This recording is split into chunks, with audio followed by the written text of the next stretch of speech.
सुप्रभात बच्चों, कैसे हैं आप सब। उम्मीद करती हूँ आप सब अच्छे होंगे। तो बच्चों, आज की कक्षा में हम पढ़ने वाले हैं अध्याय नंबर 7, जिसका शीर्षक है मुर्गे की समझदारी।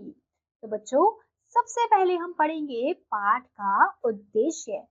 पशु पक्षियों के द्वारा बच्चों को बताना कि कुछ पशु पक्षी बहुत चालाक होते हैं तो कुछ भोले भाले होते हैं।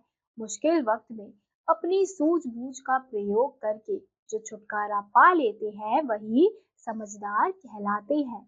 तो बच्चों, इस अध्याय के माध्यम से आप लोगों को बताने का प्रयास किया गया है कि जो पशु पक्षी होते हैं, कुछ पशु पक्षी ऐसे होते हैं जो बहुत चालाक होते हैं, कुछ ऐसे होते हैं जो बहुत भोले भाले होते हैं।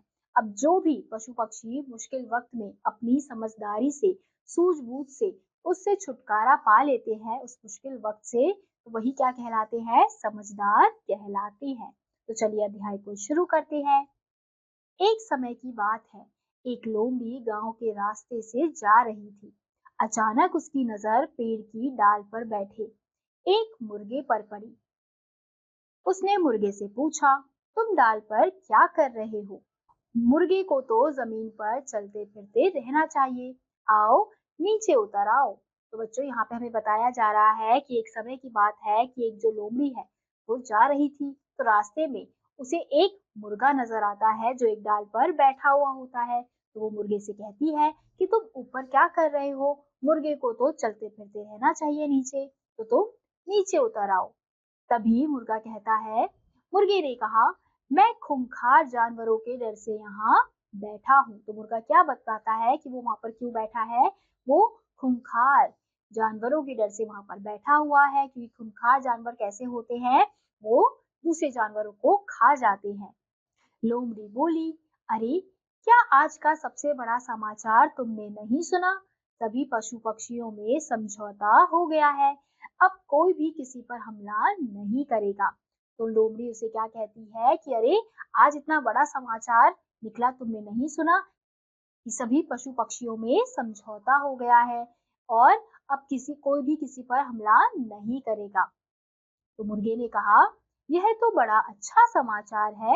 यह कहते कहते उसने अपनी गर्दन उठाकर देखा, मानो दूर की कोई चीज देख रहा हो। तो मुर्गा ये कहते कहते बहुत खुश हो जाता है कि अरे, ये तो बहुत अच्छा समाचार है। और ये कहते कहते वो अपनी गर्दन को उठाकर देखने लगता है, जैसे मानो वो किसी दूर की चीज को देख रहा हो। तभी लोमड़ी बोली, क्या देख रहे हो?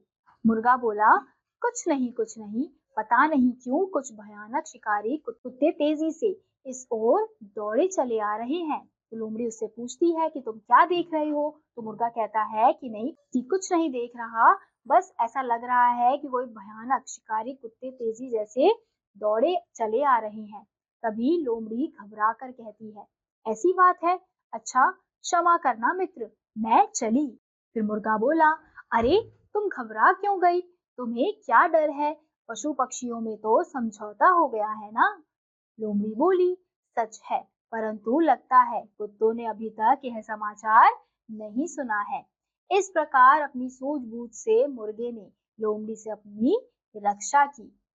तो बच्चों, फिर हम क्या देखते हैं अंत में? अब जब जैसे ही लोमड़ी जो है सुनती है कि कोई जंगली कुत्ते उसकी तरफ दौड़ते हुए आ रहे हैं, तो वो घबरा जाती है। तो वो कहती है, अच्छा मुझे क्षमा करना मित्र, मैं चलती हूँ।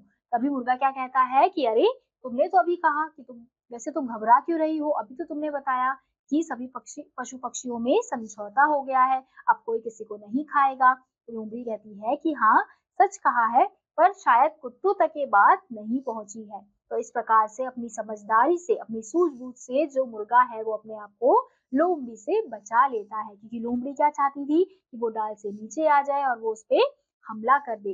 पर मुर्गा समझ गया था कि लोमड़ी जो है वो बहुत चालाक है, तो वो अपनी चालाकी से उसे नीचे उतारवाना चाहती है। लेकिन उसने अपनी समझदारी दिखाई और वो लोमड़ी की बातों में नहीं आया, बल्कि उसने क्या किया, उसे ही बुद्धू बना दिया और वहां से भगा दिया। तो बच्चों, इसलिए कहा जाता है कि जब ऐसा कुछ मुश्किल समय आता है तो हमें अपनी समझदारी से, सूझबूझ से काम लेना चाहिए, घबराना नहीं चाहिए। तो इसी के साथ आज का यह अध्याय यही समाप्त होता है। उम्मीद करती हूँ आपको यह अध्याय समझ आया होगा। मैं आपसे मिलूंगी अगली कक्षा में। तब तक के लिए आप सभी बच्चे खुश रहिए और पढ़ते रहिए। बाय।